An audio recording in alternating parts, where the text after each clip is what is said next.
by introducing you guys to 4 very important people in my life. So this is Max. He graduated from BYU in computer science in 2016. He now lives in Jackson, Mississippi with his wife and 2 kids, and he works as an app developer. This is Sam. He graduated from BYU in 2014. He studied political science, then he went to the University of Michigan for law school.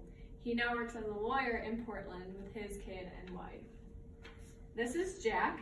He graduated from BYU in 2017, and he studied linguistics, and now he's going into the Marines to become a dentist. And lastly, this is Luke. He is currently a sophomore here at BYU, and he's hoping to study business. Next, so these are 2 people you're probably familiar with.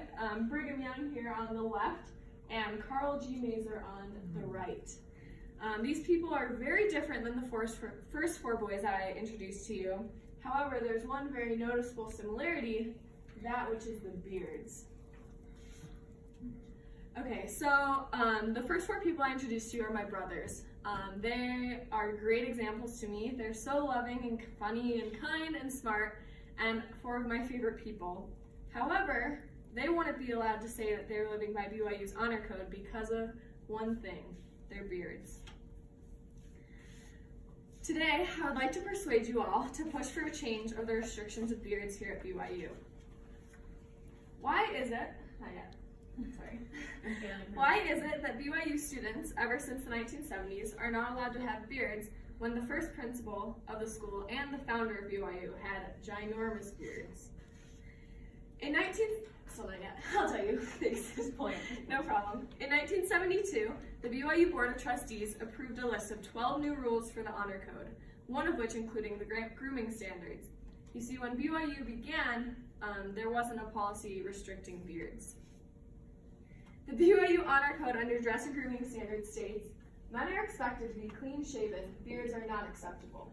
However, the BYU honor code also states, if worn, mustaches should be neatly trimmed and may not extend beyond or below the corners of the mouth. According to my survey of more than 80 BYU students, almost 80% of the students believe that mustaches appear much less professional than beards do.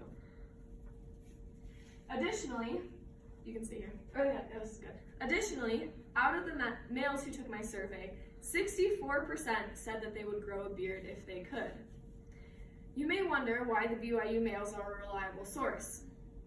In order to get into BYU, as we all know, one must be actively involved in their communities. They must be ecclesiastically endorsed, and they must also have high academic standings.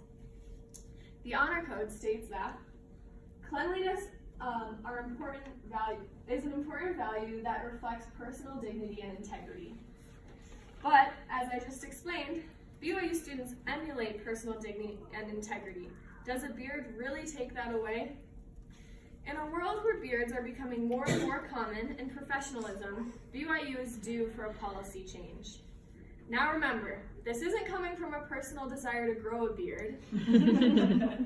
It's coming from a sister who loves her brothers and fellow Cougars and doesn't believe their, quote, personal dignity and integrity is defined by their facial hair. So join with me and fight towards a revisement of the BYU Honor Code.